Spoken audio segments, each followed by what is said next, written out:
vu les hippopotames tout à l'heure? Ils étaient dans l'eau. Maintenant, tu vois, on est dans la savane. Regarde, tu vois les coques de buffon là? Oui, j'ai vu.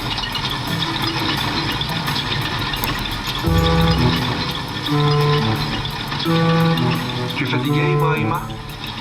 Tu es fatigué?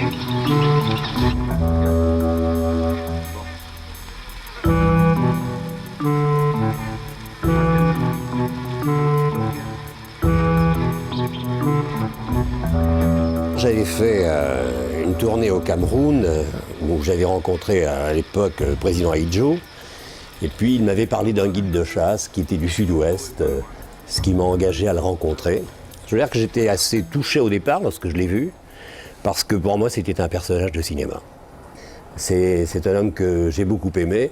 Et à partir de ce moment-là, je me suis dit, pourquoi ne ferait-on pas quelque chose ensemble? Alors on a commencé pour le tester, j'ai fait une radioscopie avec lui. Je me rappellerai toujours parce que cette radioscopie, nous l'avons fait au bord d'une rivière qui était peuplée d'hippopotames.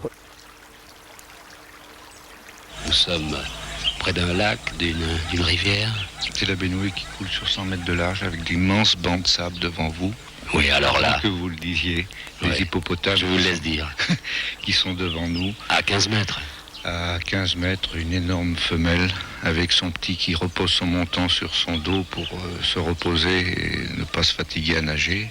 J'en ai compté 8, moi. Oui, ils sont 8. Vous voyez le mâle qui nous regarde actuellement, qui est un peu inquiet parce qu'il entend parler, il est tellement près qu'il l'entend. Et le mâle est énorme, il pèse combien? Pas loin de 2 tonnes. Je me souviens la première fois lorsque je suis arrivé, Jean-René Vivet était là avec notre équipe pour faire le film, Le Guide et l'Enfant, après lequel nous avons d'ailleurs fait un livre. Et c'était à Boubanjida. Et je suis arrivé assez tard le soir, il m'avait fait un repas de roi avec une pièce de buffle sauvage qui avait été tué la veille. Et puis il devait être 10 heures, et à ce moment-là, la nuit était tombée, et je lui dis, on va faire une grande promenade, alors que j'arrivais de Paris direct, hein. On va faire une grande promenade, je veux aller voir les lions. Il me dit, comment veux-tu que je te montre les lions? Il n'y a pas de lion à cette heure-là. Et on était à 4 km du rendez-vous de chasse de Boubanjida. Et tout d'un coup, devant la voiture, un lion, puis 2 lions, 3 lions, 4 lions, 5 lions, 6 lions.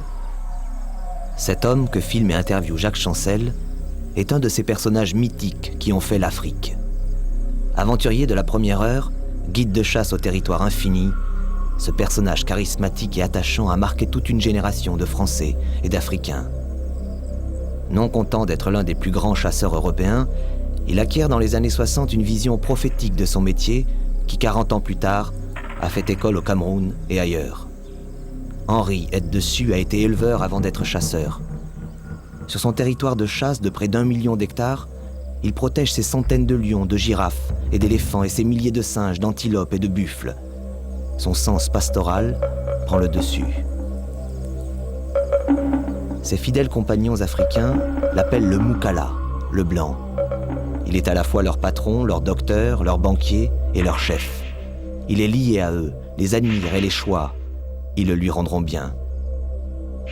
Qu'ils soient pisteurs de savane, piliers incontournables de ses safaris de chasse, ou bergers peuls en charge de ses milliers de zébus, ils le suivront dans les 2 grandes aventures de son existence africaine.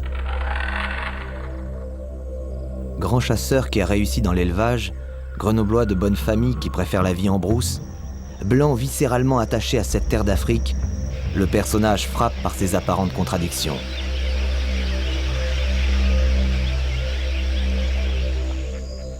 Quel homme se cache exactement derrière ce seigneur des forêts, ce personnage quasi légendaire que 2 films et 2 radioscopies nous ont donné à découvrir.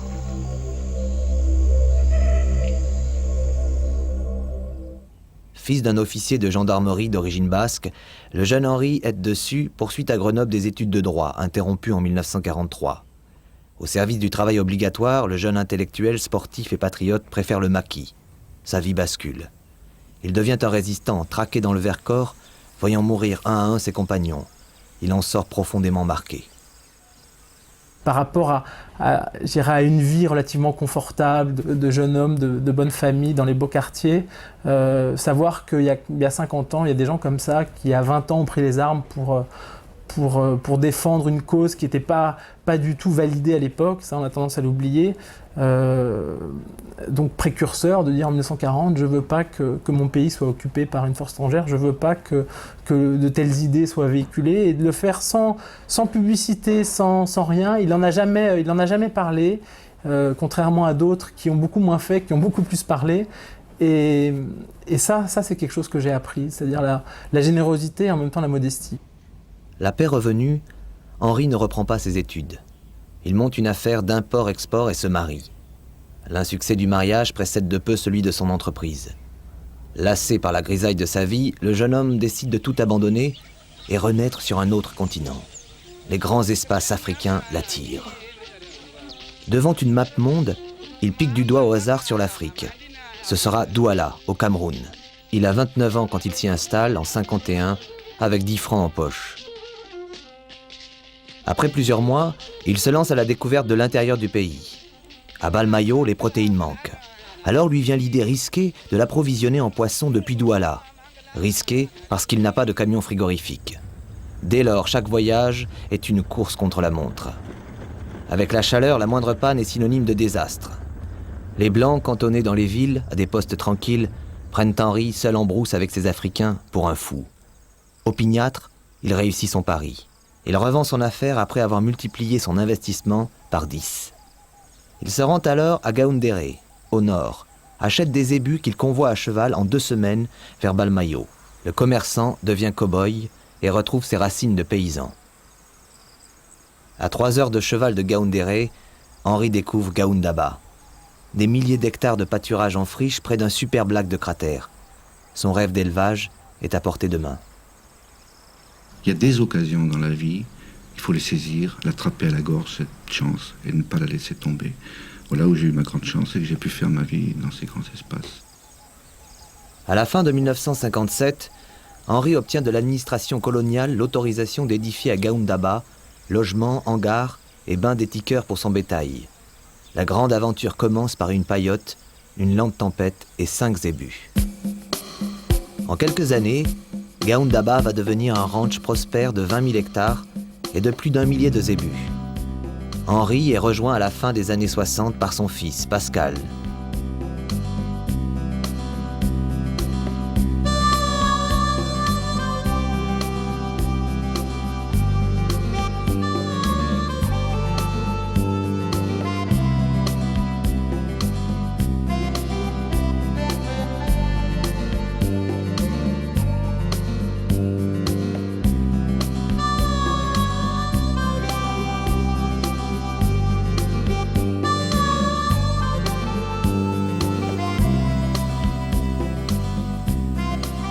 Le ranch devient aussi la base arrière du formidable dispositif d'accueil, de tourisme et de chasse qu'Henri va créer au nord Cameroun.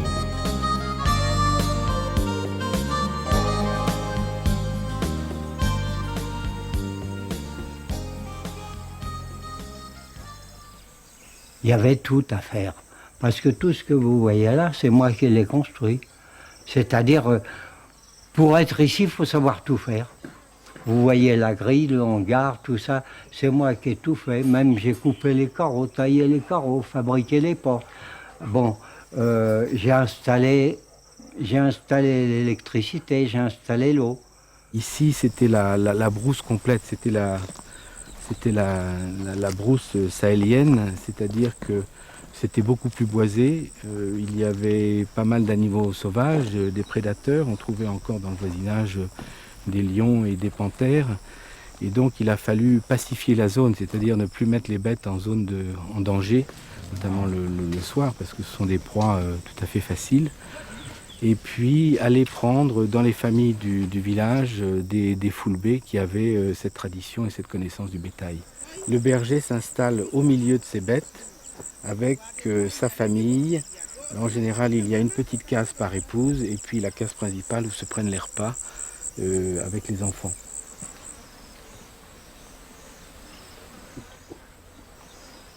C'est toujours une enceinte avec des poteaux faits avec des morceaux de bois, 3-4 rangées de fils de fer barbelés. Et tous les soirs, le travail du berger est de rassembler les bêtes qui ont pâturé dans la journée et de les remettre ici. Rentrer les bêtes tous les soirs, c'est pas une sinécure parce qu'elles sont très très dispersées, donc il faut les retrouver. Il y a souvent des bêtes qui manquent, etc.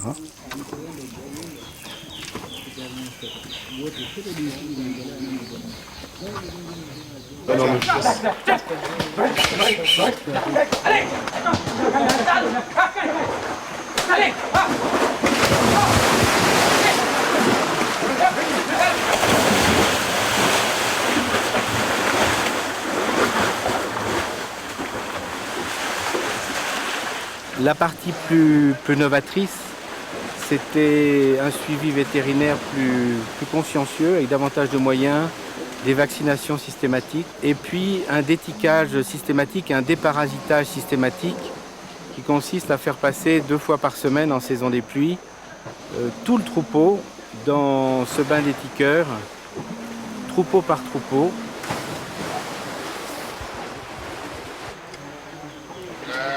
Le ranch, c'est la deuxième passion d'Henri. Pour savoir quelle était la plus importante, c'était la chasse ou l'élevage, je ne sais pas. Disons que c'était 2 passions qui occupaient chacune à peu près la moitié de son existence. Ici, il retrouvait la durée. Un élevage, c'est quelque chose qui se reproduit tous les ans, qu'on essaye de faire croître, qu'on essaye d'augmenter, dont on essaye d'améliorer la qualité. Et chez Henri, il y avait ce côté profondément terrien qui l'amenait à élever, à conduire cet élevage à mi-chemin entre un élevage purement traditionnel et un élevage plus productif de type européen.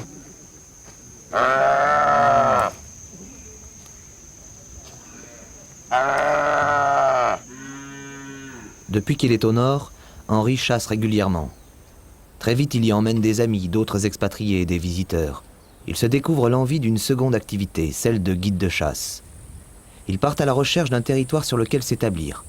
Plusieurs Africains lui parlent de la région de la rivière Faro, dont les terres appartiennent au roi de Rei Bouba. Lorsque j'ai prospecté ce terrain de chasse, je suis resté 1 mois et demi avec 4 Africains, qui étaient mes porteurs, qui étaient mes pisteurs, qui étaient mes conseillers de chasse. Et je suis parti avec 5 kilos de riz, à pied, sur ce grand territoire d'1 million d'hectares. Et je n'avais ni lit, ni alcool, ni boisson. 5 kilos de riz, un filtre.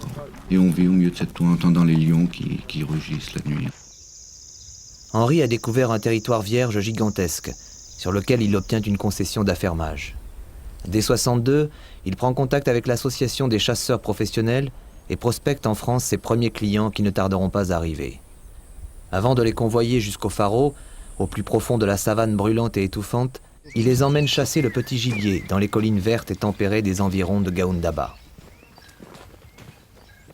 Cette petite chasse, cette matinée ou cet après-midi qu'on passait à la chasse au petit gibier, à la plume, c'était, je crois, une façon de s'adapter et d'apprivoiser le citoyen européen à ce qu'il allait vivre pendant les 15 jours qui allaient suivre.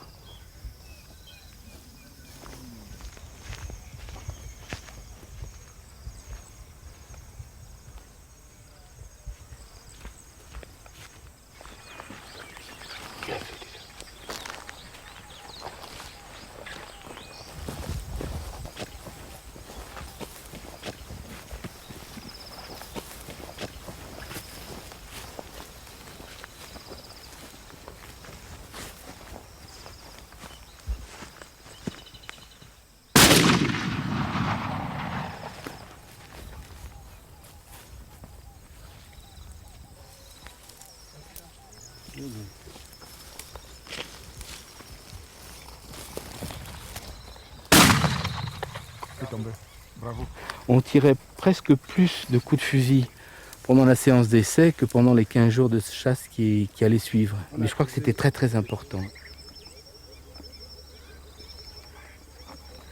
Pour la chasse au gros gibier, Henri doit régler un problème logistique. Transporter clients et matériel au cœur de l'impénétrable Faro.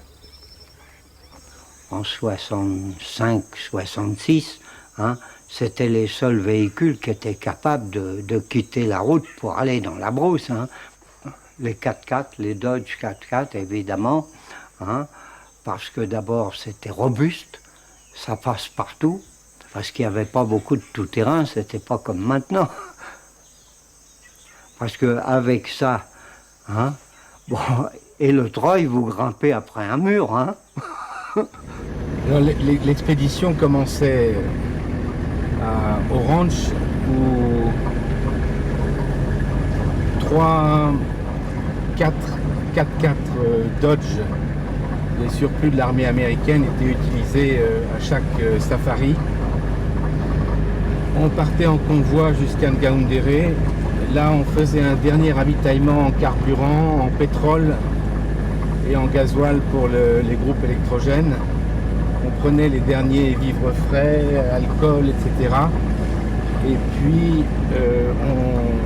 on continuait jusqu'au dernier kilomètre de la falaise où il y avait un rituel qui était le déjeuner, le pique-nique face à l'immense plaine de la Damawa, de la zone de la Benoué, qui est un paysage somptueux. Et même si le chemin d'accès était long et pénible, on voyait énormément de gibier sur le parcours. D'autant plus que Henri s'interdisait de chasser tout au long de la piste d'accès. Henri prenait un malin plaisir à ne pas entretenir sa route de façon à rendre la zone aussi peu accessible que possible à des gens qui ne possédaient pas des véhicules qui permettaient de passer pratiquement partout. Là, on va se ramasser la gueule.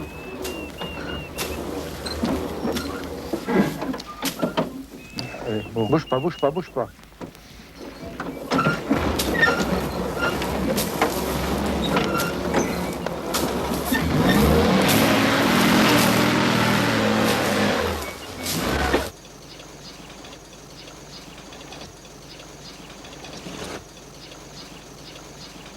Parce qu'il avait fabriqué, avec une douzaine de fûts de 200 litres, il avait fabriqué un radeau sur lequel on montait un power wagon, un 4x4 Dodge. C'était chaque fois épique ces traversées. Et on tirait avec des ficelles, avec en fait des cordes. Et ça bougeait d'un côté, ça bougeait de l'autre. Et c'était vraiment épique. Aujourd'hui, celui qui lui a succédé a construit un pont en béton armé sur le Faro. Et une grande partie du folklore, de l'aventure a disparu, ça c'est sûr.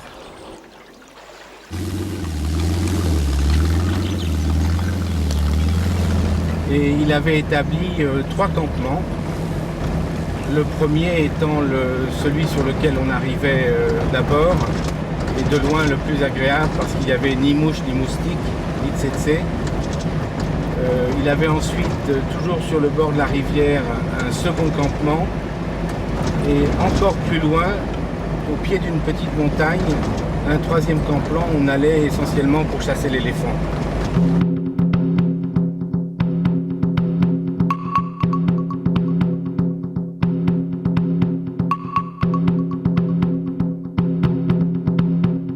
Là, on a pris des capitaines de très très grosse taille. Quand je parle de capitaines de grosse taille, c'est entre 50 et 80 kilos. Ce sont des bêtes énormes. Alors, elles n'ont pas beaucoup de place pour se mouvoir parce que les marmites sont resserrées, mais elles ont des trous. En fait, dès la première touche, il faut ferrer l'animal et le sortir et l'empêcher d'aller se terrer au fond d'un trou de rocher ou très rapidement. Sinon, le bas de ligne, du moins la suite de la ligne, se frottait sur la moindre arête de rocher, on était cassé, on perdait le leurre, on perdait tout. Confort rustique, je crois que tu as bien choisi le mot parce que en fait on était servi par du personnel qui avait des uniformes blancs absolument impeccables. Le champagne était millésimé, frappé à souhait. La cuisine extrêmement recherchée, on disposait de viande de chasse magnifiques. On fait des brochettes, des ragoûts, des filets fumés. C'était une très très bonne table. Et en contrepartie, c'était le confort, et en contrepartie rustique parce que les paillotes étaient des paillotes en plein vent. Au plein cœur de l'Afrique, tu disposais de ton petit jacuzzi individuel avec des petites cavités comme ça pour mettre ton savon, ton rasoir, ton gant de toilette, etc. C'était un endroit pour le plaisir, le bonheur de vivre avec la nature qui était parfaitement bien choisi et qui faisait oublier la dureté du voyage. Et à chaque fois que je suis bien quelque part en Afrique, je me réfère à ce pharaon. Parce que le pharaon, c'est quelque chose de fantastique, parce que on avait des vrais crapahuts. On crapahutait avec Henri dessus, avec Pierre Caravati, et pendant des journées entières, debout très tôt et couché, on prenait des bains extraordinaires dans le pharaon. C'était la pleine lune, cette baignoire extraordinaire. Le pharaon, c'est un torrent qui coule dans la sécheresse, dans l'aridité africaine. Mais c'est un torrent d'eau pure. Habituellement, les eaux africaines, on n'a pas envie d'aller dedans. L'impression que c'est croupi, qu'il y a des crocos. L'eau n'est pas croupie, il y a des crocos, il y a des lions. Mais on avait cette baignoire à l'échelle du monde. C'était extraordinaire. C'est bon.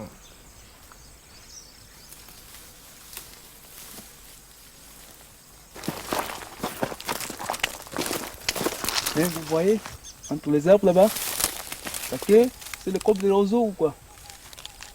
Vous voyez, non? Oui, voilà un petit mâle. Hey, voilà. Et la femelle derrière. Et derrière, oui.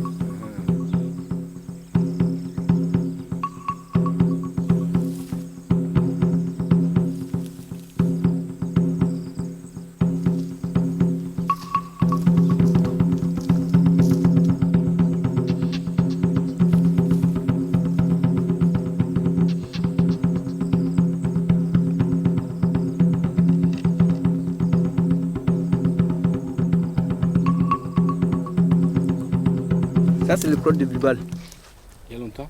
Oui. C'est vieux. C'est déjà vieux. Henri, au fil des ans, avait développé des qualités de pisteur hors pair. Mais de quels éléments dispose un pisteur pour traquer un animal? Mais pour le pister, il a un certain nombre d'éléments à sa disposition qui sont à peu près les mêmes. Il y a les traces, les empreintes que l'animal laisse dans le sol. Alors lorsque le sol est très sec, etc., c'est quelques petites fractions de terre déplacées, etc. Ça peut donner le type de l'animal, quel genre d'antilope, etc. Ça peut donner son âge, ça peut donner son sexe. On peut définir avec une certaine exactitude, une certaine précision, à quel moment l'animal est passé. Enfin, ça a des limites, hein. C'est comme une empreinte digitale qui serait un peu effacée. L'autre élément que l'on repère plus facilement en brousse, ce sont les dégâts que font les animaux en se déplaçant et en se nourrissant. Donc, par exemple, l'élan de derby qui a des cornes extrêmement puissantes et qui est un animal fantastique puisqu'il fait près de 800 à 900 kg, lui adore grappiller les petites pousses qui sont à l'extrémité des arbres. Et pour les atteindre, comme ce n'est pas une girafe, il va introduire ses deux cornes à l'intérieur de chaque côté, de part et d'autre du tronc. Il va tourner, il va tordre l'encolure et en même temps, il va casser l'arbre pour pouvoir grappiller les quelques pousses qui l'intéressent. Plus modestement, le passage d'antilope dans des pailles qui ne sont pas brûlées, ce sont des brindilles qui sont froissées, qui seront coupées. Certains prédateurs laissent des coquilles, par exemple des singes vont laisser des fruits à moitié mangés, etc. On peut savoir de quoi il s'agit. Et puis le dernier élément permettant de préciser l'investigation, ce sont les laissés ou les crottes plus ordinairement. Là, il y a les traces d'éléphants, hein? Oui, c'est le petit. Oui, c'est moyen. Là, on voit bien que les éléphants ont stationné pendant quelques temps. C'était en saison des pluies. Oui. Le sol est très, très malléable, donc on a conservé les empreintes. Il y a un ou deux arbres cassés au ras du sol. Et puis, ils ont laissé des crottes là. Ça me fait penser à une anecdote que Henri faisait parfois avec ses clients néophytes qui venaient avec lui pour la première fois. Quand il trouvait une trace bien fraîche, bien fumante, etc. Il expliquait l'intérêt de la façon de lire une crotte. Et puis une chose importante, c'était de prendre la température de la crotte, savoir si l'animal était passé il y a longtemps ou il y a un peu moins longtemps. Il prenait le doigt comme ça de façon bien visible. Il trempait son doigt dans la crotte fraîche. Et ensuite il faisait ça. On était admiratifs d'autant de dévotion pour savoir quel goût ça avait et donc dire il est passé il n'y a pas longtemps. Simplement il changeait de doigt. Et alors les clients, je me rappelle, étaient complètement fascinés par ce subterfuge. Et puis ensuite on racontait la vérité, c'était l'occasion de De rigoler un bon coup le soir quand on était rentré au camp. C'était des petits clins d'œil dans des moments dramatiques, parce que la chasse, c'est quand même quelque chose de dramatique. Il y a la mort au bout. Alors là, il y a la mort du gibier, et puis on avait quand même, quand on entendait craquer dans les pailles, on avait par moments, on se demandait si nous-mêmes n'étions pas gibier. Et ce genre de petits trucs, ils le faisaient très volontiers, quoi.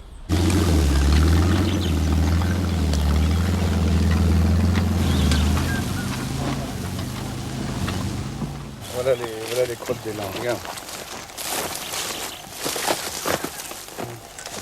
On va dire là. Regarde. Ce matin, c'est frais, ça. Allez. Allez, ils sont devant. On va les voir. Tu vois le sabot de l'élan, là? Oui. Gros sabot. Il y a un gros mâle dans le trou, là. Regarde celui-là. Ouais.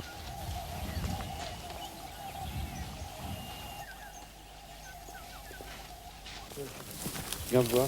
Il y a combien de temps? C'est récent, c'est frais?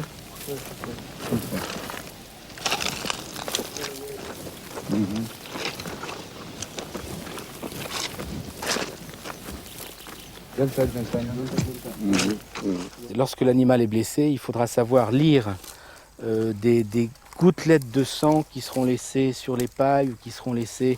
Et l'animal qui perd un peu de sang, il peut perdre du sang tous les 10 ou 15 mètres, il va perdre une goutte, à moins que ce soit une grosse hémorragie. Et ce sera le talent du pisteur d'aller d'une goutte à l'autre et de retrouver la bête, parce que dans des pailles comme ça, très clairsemées, les traces sont presque illisibles. Les pisteurs, les gens qui allaient à la chasse avec nous, hein, bon, ils les traitaient un peu comme ses enfants. C'était le patriarche ici.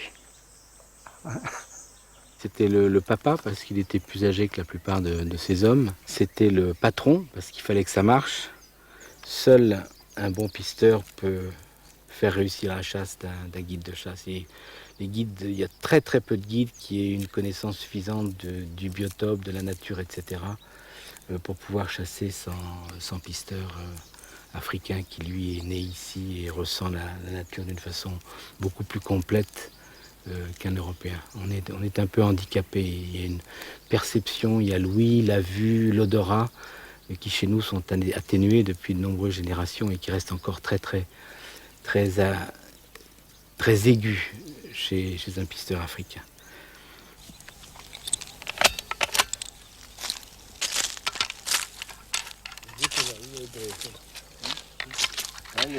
On utilise des calibres qui sont proportionnés à la taille de la bête. Henri préférait utiliser des calibres légèrement surdimensionnés, c'est-à-dire qu'on soit plus sûr que la munition, si elle frappe l'animal, le terrasse immédiatement. L'arme du guide par excellence, c'est la formule express. Il y a une force d'impact de 900 kg à 1 tonne à 50 mètres. L'avantage sur les armes automatiques, de ne pas avoir besoin d'éjecter, d'ouvrir la culasse, d'éjecter la douille qui vient d'être, la balle qui vient d'être tirée, et de faire remonter en repoussant la culasse une nouvelle balle. Ça prend quelques fractions de seconde si tout se passe bien. On peut également enrayer son arme et à ce moment-là on se trouve parfaitement démuni en face d'une charge d'animal qui, elle, va prendre quelques fractions ou quelques secondes. L'Express, lui, c'est 2 coups, les munitions sont dans chaque canon, il suffit de presser la détente pour que le coup parte.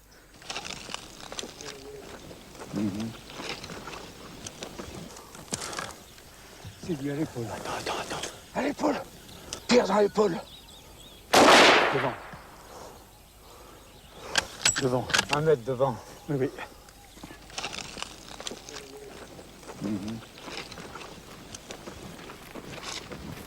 Ma faute. Henri n'était pas un très grand chasseur, dans le sens que j'ai connu des professionnels beaucoup plus brillants que lui sur le terrain, mais c'était un homme très positif dans le sens qu'il protégeait énormément ses animaux et il voulait que chaque trophée que le chasseur obtenait soit mérité. Il économisait son gibier et il faisait découvrir l'Afrique et la faune de par ses connaissances, en obligeant les chasseurs à regarder, à contempler, à admirer, avant de commencer même à tirer. Et il tuait. Mais c'est la relation qu'ont tous les chasseurs avec les bêtes. Moi, ce que j'entends dire sur la chasse me paraît tout à fait étonnant, parce qu'il est vrai que souvent, ce sont les chasseurs qui permettent véritablement à des races animales de vivre. Chaque bête qu'on abattait chez lui était une petite souffrance, parce qu'il voulait tellement préserver l'environnement et il voulait tellement avoir de beaux animaux en grande quantité qu'il ne laissait tuer qu'à très très bon escient. Ce que nous recherchons surtout, d'abord, c'est le trophée. Donc c'est le plus beau mâle. Il est interdit, évidemment, de tuer les femelles et les petits. Notre grande gloire, c'est de rechercher le mâle improductif, le vieux mâle, qui n'a plus de défense dans la brousse et qui va tomber sous les pattes d'un lion. Le tueur, le ferrailleur, ce que nous appelons le ferrailleur, c'est le monsieur qui revient excité de Paris et qui a un fusil dans la main et qui va tirer n'importe où, n'importe quoi. Et ça, nous l'interdisons formellement. D'ailleurs, nous avons des règles d'honneur. Il est interdit, comme ça se pratique malheureusement en Mozambique, de tuer des bêtes du véhicule. Il est interdit évidemment de chasser la nuit à la lampe. Il est interdit pour un guide de chasse d'abandonner une bête blessée. Et c'est là où le tout petit risque du métier existe. Il y a une règle générale que je vais vous dire. Aucune bête n'est dangereuse en Afrique. Aucune. Aucune. Toute bête blessée est dangereuse. C'était quelqu'un qui protégeait à outrance sa zone, au point d'en avoir presque des problèmes avec sa clientèle. C'est sa génération de guides qui a apporté cette nouvelle façon de chasser en Afrique. À ne pas considérer qu'on était simplement de passage. Il était à la fois content quand je revenais avec des résultats, mais en me disant, il me disait souvent, c'est trop pour la première année. Lorsqu'il me parlait des buffles, lorsqu'il me parlait des éléphants, des antilopes, des hippopotames, on avait l'impression, près des hippopotames, qu'il était avec eux, c'était leurs copains. Barouka Babaladé. Le lion est le père des animaux. Et je pense que si on lui avait dit que lui était le père des lions, il aurait été ravi. On avait remonté des élans au bout de 4 heures de marche au moins, et quand le chasseur s'apprêtait, après lui avoir indiqué quel était le mâle, et quand le chasseur s'apprêtait à le tirer, Henri était derrière, il faisait des grands signes pour faire partir l'élan. Et le chasseur s'est retourné, l'a vu, et ça s'est pas bien passé. Pour moi, c'était un personnage qui avait une autre idée de notre profession. Bien qu'il ne soit pas vraiment chasseur, c'est la profession qui l'intéressait et ce qu'elle représentait. Il avait beaucoup de gueule et il leur présentait, il racontait des histoires et puis il leur faisait manger de la viande. Et ce soir, vous avez de la chance, nous mangeons du coq de buffon. Tout le monde trouvait ça excellent. Puis le lendemain, vous voyez, nous avons de la chance, nous mangeons de l'élan de derby. Puis le lendemain soir, là, nous avons de la chance, nous mangeons du guibardaché. Puis les chasseurs me disaient parfois, pas des chasseurs, des touristes, je disais, mais enfin c'est curieux, toutes ces viandes d'Afrique sont très bonnes, mais elles ont quand même un peu le même goût, c'était toujours la même. On se posait la question, est-ce qu'on mange du coq de buffon ou du buffle? Il faut vraiment connaître. Et Henri était peut-être pas très sûr, et il demande à Albert, qu'est-ce qu'on mange là? Du cob? Oui patron. Et puis lui il avait envie de dire que c'était du buffle. T'es sûr que c'est pas du buffle, c'est du buffle? Oui patron. Tu me prends pour un con? Oui patron. Il représentait à sa manière un modèle qui n'était pas facile à copier. Donc dans ce cas-là, les gens sont un peu jaloux. Jaloux de son succès, il avait une clientèle remarquable de plusieurs nationalités, de plusieurs bords politiques, de plusieurs réussites dans l'establishment, des aristocrates, des nouveaux riches, des PDG. Il enseignait à ses chasseurs la déontologie, l'éthique, la connaissance du gibier. Et puis c'était devenu d'ailleurs des amis, on ne parlait même plus de clients. Une grande majorité de ces clients, on peut dire qu'ils sont venus ici pendant 20 ans. Finalement, on se demande s'ils venaient pour chasser, vraiment, ou si c'était, disons, le contact qui leur plaisait et tout. Charismatique, leader dans son métier. Et donc j'étais complètement fasciné par ce personnage haut en couleur et en même temps très dur parce que responsable de chasseurs, responsable de la vie des gens qui venaient chasser chez lui. C'était quelqu'un qui se violait souvent, qui ne voulait pas admettre ses faiblesses, et je l'ai vu parfois très mal.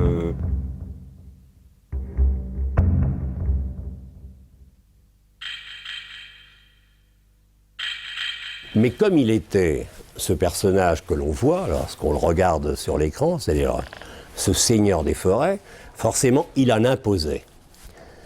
Et il fallait aussi installer quand même une certaine hiérarchie pour que la chasse soit bien organisée. Il ne fallait pas que n'importe qui fasse n'importe quoi. Donc disons, pour simplifier les choses, qu'il avait une certaine autorité. Oui, oui, un peu autoritaire. Oui, oui, très autoritaire même. Parfois, il avait tendance à vouloir vous rabaisser un peu, mais qui cherchait, en fait, dès qu'on avait une petite révolte et qu'on ne supportait pas se faire écrabouiller, alors là, il vous en aimait plus. Mais seulement, faut marcher droit, hein, faut pas... C'était un type droit. Lui-même fils de militaire, et c'était pas un homme avec lequel on transigeait ou qu'on pouvait espérer réfléchir. Il avait des idées très arrêtées sur tout ce qui l'entourait. C'était pas un patron facile. C'était pour les gens, notamment les jeunes qui ont travaillé avec lui, c'était pas du bizutage, mais il voulait les former. Il avait un charisme qui maintenait les assistants dans un état d'émerveillement, et donc il arrivait à les manipuler. Ceci dit, c'était quelqu'un avec qui on apprenait beaucoup, qui avait beaucoup d'autorité naturelle et un tel respect de la brousse qu'on ne pouvait que le suivre. Et comment ça se terminait généralement la collaboration Pas très bien. C'est-à-dire que ça se passait très bien jusqu'au moment où l'assistant guide devenait guide. Et quand il m'avait demandé de travailler avec lui, je lui avais dit, bon ben moi, à un salaire de temps, ça va. Il me dit non, je ne suis pas d'accord. Et je me suis mépris un peu là-dessus. Je lui ai dit non, Henri, je pense que quand même... monsieur, parce qu'à ce moment-là, j'étais quand même plus jeune, etc. Je lui ai dit, je pense que ça vaut ça. Il dit, non, ça vaut pas ça, ça vaut le double. La générosité. C'était quelqu'un d'excessivement généreux et qui avait un comportement de seigneur. Alors c'est un terme qui est assez ambigu et ambivalent aujourd'hui parce qu'on parle de seigneur, on fait référence au roi, etc. Non, je pense que c'est pas du tout ça. Seigneur dans le sens où c'était quelqu'un qui était capable de faire des choses incroyables gratuitement. L'argent ne l'intéressait pas. Ce qui l'intéressait, c'est de faire, de construire, de réaliser, de vivre la vie qu'il souhaitait vivre. Et donc tout le côté affairiste, monnaie, business, etc., c'était pas son truc, c'était pas sa préoccupation. La rentabilité n'était pas sa préoccupation. Il fallait que sa zone soit belle, que ses amis soient heureux. Il fallait dépenser tout ce qu'il fallait pour qu'il le soit, etc. Je dis également à des jeunes gens qui viennent me voir et qui me disent, monsieur Dessus, j'aimerais faire votre magnifique métier. Tout ça, c'est très beau, c'est mythique. Mais avant d'être un guide de chasse, il faut être un bon cuisinier, il faut être un bon mécanicien, il faut être un bon bricoleur, il faut être comptable, il faut administrer son affaire. Ce personnage redevient ce qu'il est, c'est-à-dire un artisan, un bon compagnon et aussi un homme d'affaires. C'était un homme qui avait une immense gentillesse. Et il avait une chose étonnante, il avait surtout un sourire extraordinaire, Henri, qui séduisait tout le monde. Il avait toujours cette espèce d'élégance naturelle. Moi j'aimais bien, Henri n'était jamais négligé. Même en zone de chasse, il est toujours avec des pantalons jolis, des chemises faites sur place là, par toutes ses équipes, là. Mais avec sa grosse serviette éponge autour du cou. Disons assez haut en couleur, un petit peu une émule d'Hemingway où il se voulait comme tel.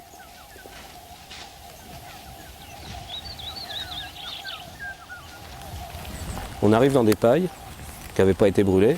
On suivait la première équipe, Henri et le caméraman, qui était à 200 mètres, mais ça prend longtemps quand on marche très lentement. Et on tombe sur eux et la chasse était terminée normalement. Et là, on a eu un coup de peau extraordinaire de pouvoir encore être là pour le raconter d'ailleurs. Henri a senti quelque chose. Mais alors ça, est-ce que c'est de l'intuition, du talent, est-ce que il a senti que c'était pas possible, que ça se passe comme ça. Il est reparti avec son vieux pisteur préféré, juste derrière nous. Il a repris, on l'a croisé donc, et à 50 mètres de l'endroit où on était, il a tiré. Première balle, Pierre Caravati et le caméraman se sont précipités, ils ont réussi à filmer. Et là, l'explication, c'était un vieux buffle, un vieux mâle dominant, qui avait passé une nuit exécrable parce qu'il avait dû perdre son dernier combat. Il avait la moitié du bandeau qui était arraché, ce qui fait qu'il saignait un tout petit peu, comme ça, de temps en temps. Il était bourré d'adrénaline parce qu'il se sentait poursuivi. Et nous, on est passé au ras de ses moustaches. Et là, il y a eu un miracle parce qu'habituellement, un buffle dans cet état-là, il piétine tout le monde, quoi. C'est facile de tirer une bête à 80 mètres, une antilope, avec les fusils, avec les moyens modernes que nous avons. C'est facile. Mais un caméraman, il faut qu'il approche la bête. Puis il en veut encore. Et il va plus près encore. Et il prend tous les risques. Et il m'en fait prendre aussi. Et on n'a pas le droit de tirer, puisqu'on n'est pas venu pour tirer, on est venu pour filmer. J'ai monté une affaire de safari vision. Je vois des gens qui en prennent plein leurs yeux. Et qui en prennent plein leur caméra. Et voir dans une réserve de faune, voir dans le coucher de soleil un troupeau d'éléphants qui sort à 1 kilomètre puis qui s'approche près de la mare sur laquelle vous êtes posté, mais c'est magnifique. À plus de 60 ans, Henri, qui a réalisé tous ses rêves de jeunesse, fait feu de tout bois. La chasse, les safaris vision, l'élevage et le tourisme. Son équipe compte 5 guides et assistants, une douzaine de pisteurs et près de 50 boys et employés. Tous les ans, plus de 500 personnes viennent d'Europe pour séjourner à Gaoundaba et au Faro. Chaque saison terminée, début mai, il brûle son campement et part se reposer en Corse, chez son complice Raymond Laure et chez ses amis les Demeliers. D'année en année, les vacances deviennent de plus en plus méritées. La Corse, c'était son break, c'était ses vacances. C'était un besoin d'être en Corse. Il en avait besoin. Il revenait de la chasse. Il disait, bon, je pars quand en Corse, j'ai besoin de se plonger dans la mer. Sur cette photo, Henri est avec sa compagne, qu'il a rencontrée sur le tournage du film Le Guide et l'Enfant. Elle se pose la même question que chacune de celles qui l'ont précédée. Comment vivre avec un homme qui passe la moitié de sa vie au fond de la brousse? Henri, ce seigneur protecteur de tous, ne gardera aucune de ses compagnes. La vie le séparera d'elle plus ou moins brutalement. Début 89, un accident de chasse vient entacher la vie tranquille du Faro. Le journaliste Michel Droit blesse mortellement Jacques Chibré. Triste coïncidence, celui-ci était venu chercher la dépouille de son père. 2 corps repartent vers la France. L'affaire touche beaucoup Henri. Ça a été un événement tout à fait dramatique qui d'ailleurs, je crois, lui a modifié le caractère et a rendu les derniers mois où je l'ai connu extrêmement sombre, extrêmement difficile. Enfin, il y a l'épisode marquant du lion, qu'il vit avec son client et ami Claude Boudard. Avec mes petites jumelles, j'étais là, à l'ombre, on commençait à se reposer un petit peu. Et je jumelle un petit peu, et qu'est-ce que je vois sur le rive opposée? Un lion, magnifique, sur un petit banc de sable qui se prélassait, qui était là, crinière au vent. J'ai dit, Henri, il y a un lion. Laisse-moi, fous-moi la paix, je me repose. Je te jure qu'il y a un lion. Et regarde, mais c'est pas possible, mais c'est vrai. Et au bout d'un moment, on est arrivé à peu près à la hauteur du lion. Et au moment où Henri a vu le lion, il y a eu un rugissement incroyable. La lionne était de notre côté. Il y a 3 lionceaux qui nous ont déboulé dans les pattes. Et la lionne qui a rugi parce qu'elle sentait que ces lionceaux étaient un peu en danger. On était un petit peu pris de court parce qu'on ne s'attendait pas du tout de tomber sur la lionne, les petits. Là, Henri me dit, tire-le, je m'occupe de la lionne, les petits. Puis je l'ai vu en train de faire des grands mouvements, pratiquement pour les chasser comme des grosses mouches. J'ai tiré le lion, il a boulé, il s'est débattu, il a griffé le sable. J'ai pas redoublé. Bon, c'était mon premier lion. Le lion était quand même bien touché, bien amoché. Il saute, il grimpe dans la galerie forestière, c'est-à-dire il grimpe le remblai, et il disparaît dans les buissons qui bordaient la rivière. La lionne était partie, je ne sais où, les lionceaux, je ne sais pas où ils étaient, mais enfin bon, bref, il n'y a plus personne. Elle a dit, maintenant, il va falloir aller le chercher. Ah bon? C'était pas très très excitant, mais enfin bon, il fallait aller le chercher. Il n'avait pas question de laisser un animal blessé, bien sûr. Alors on traverse un petit peu à la commando avec les fusils, avec de l'eau jusqu'à la taille, le Faro. On passe de l'autre côté, bien sûr, on trouve les traces. Les pisteurs commencent à grimper dans les taillis. C'était plus dense que de notre côté. Il dit, bah, écoute, là, il va falloir faire très attention. Le lion a feulé une fois, 2 fois. Il me dit, fais attention, la 3e fois, il va nous charger. On était presque dos à dos parce qu'on ne savait pas d'où ça allait venir. Donc on a fait à peu près 100 mètres comme ça, vraiment dans des conditions pas très très agréables. Et puis tout d'un coup, le lion a feulé une 3e fois, rugé une 3e fois. Il a pris de l'élan là-dedans, on ne le voyait pas. On a pu se redresser et on a vu le lion débouler dans la clairière. Aussitôt, Henri a tiré 1 fois, 2 fois, je crois. Moi, j'ai dû tirer, je sais même pas, oui, il a dû tirer 3 fois, et moi, j'ai dû tirer 2 balles. Le lion est tombé, on a compté, il y avait 8 pas entre lui et nous. Mais vraiment, il venait sur Henri, je précise. Parce que ça a été un moment très, très intense. Ça l'a marqué, pourtant, il avait quand même quelques dizaines d'années de safari avec des chasseurs, donc... il n'était pas son premier lion et pourtant ça l'avait quand même bien frappé, bien marqué, tel point de faire ce bracelet. Il a récupéré les douilles de la carabine et des cartouches qu'il avait utilisées et il les a fait monter en bracelet. Ce bracelet, c'est un bracelet fétiche. Les 3 douilles que vous avez là sont les restes des balles qui lui ont sauvé la vie. Il faut savoir qu'un lion... Ça court à 60 km/h et que ça a une détente de 15 ou 20 mètres horizontale, c'est-à-dire qu'en 1 seconde, il est quasiment sur vous, et qu'il a eu le temps de tirer ces 3 coups et donc d'achever l'animal, et qui est venu mourir à ses pieds. Et donc ce bracelet est le souvenir de cette aventure qui aurait pu lui coûter la vie. Ça brillait, c'était beau, c'était de l'or. Et tous les Africains, tous ces pisteurs, tous ces collaborateurs africains, eux-mêmes couverts de gris, parce les Africains ne vont pas à la chasse sans avoir le gris-gris, c'est-à-dire un fétiche, considéraient que le bracelet d'Henri était un véritable porte-bonheur pour lui. Il avait son gris-gris à lui, et peut-être qu'il y croyait. Je pense qu'on a tous nos petits fétiches. Hein.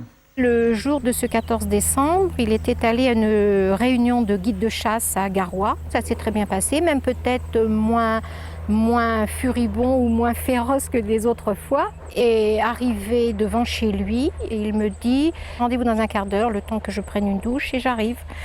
Et puis de mon côté, je retourne à la salle à manger et là, les clients nous attendaient, 1 demi-heure passe, toujours pas d'Henri et je me suis inquiétée. Je dis tiens, qu'est-ce qui se passe? Je suis allée chez lui et c'est là où j'ai découvert Henri allongé par terre et mort. Il avait eu apparemment une mort brutale, subite, et il y a quelque chose qui m'a, comment dirais-je, pas choquée, mais qui m'a surprise dans sa chute, parce que c'était un grand bonhomme, solide, costaud. Dans sa chute, j'ai trouvé à côté de lui son bracelet dont il ne se séparait jamais, qui représentait les 3 balles de lion. Et ce bracelet, qui était pourtant en or, très grosse maille, ce bracelet était cassé, que j'ai trouvé à côté de lui. Et pourtant, sur le moment, avec la mort, on a autre chose à penser, mais j'ai trouvé, et dans les jours qui ont suivi, je dis c'est curieux quand même, ce grand bonhomme par terre, le bracelet qui ne le quittait jamais, c'était peut-être un message, quelque chose, le bracelet cassé. J'ai passé une nuit comme il y en a de temps en temps, où on dort pas, on ne sait pas pourquoi, etc. Et le matin, ma grand-mère est arrivée, elle a dit « Henri est mort ». Et je le savais. L'image qui reste, c'est l'image de ce grand gaillard costaud, souriant, vaillant. La nuit, je suis arrivé, je trouve tout le monde. C'est lui, il est mort. Ah, ça m'a fait mal fait. Vraiment, j'ai pleuré tout. Parce qu'il était resté bien avec lui. Il m'a montré beaucoup de choses. Bon, quand vous perdez, on peut dire, c'est plus qu'un ami. D'ailleurs, hein, il est où là, hein? Il n'a pas voulu qu'on le rapatrie, il s'est fait enterrer ici, chez lui. Il y a eu une messe de funérailles à Ngaoundéré, il y avait beaucoup de monde qui n'était pas obligé de venir. Il y avait des petits, il y avait des grands. Les autorités locales étaient là, bien entendu. Ensuite, on a organisé un convoi avec des 4x4 Il est enterré dans la montagne à côté d'ici. La pente est très raide, alors les 4x4, on gravit cette pente comme une dernière colline à franchir. Il est enterré face au lac. Il n'y a pas de croix et tout, parce que je crois que j'ai demandé aux gens, aux autorités, mais aussi aux religieux d'ici, du village d'à côté, il dit, est-ce que vous voyez un problème à ce qu'on enterre mon papa un peu comme vous à côté? Ils ont dit non, pas du tout, c'est comme ça qu'il faut faire. Et c'est comme ça qu'on a fait.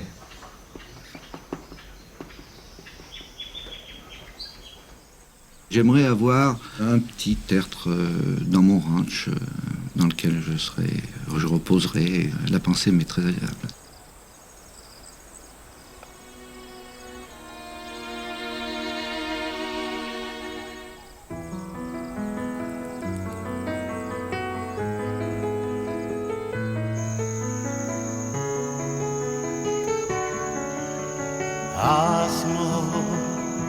Asmo zenabatna Zaman Intuya tanturuja Lehanina banatu asara Asami mogona Indina kalam yombeyo Yani anashunu Rabbi Sabemos good Indi nakalama Yombe yom janiana shunu Sabemos good Indi nakalama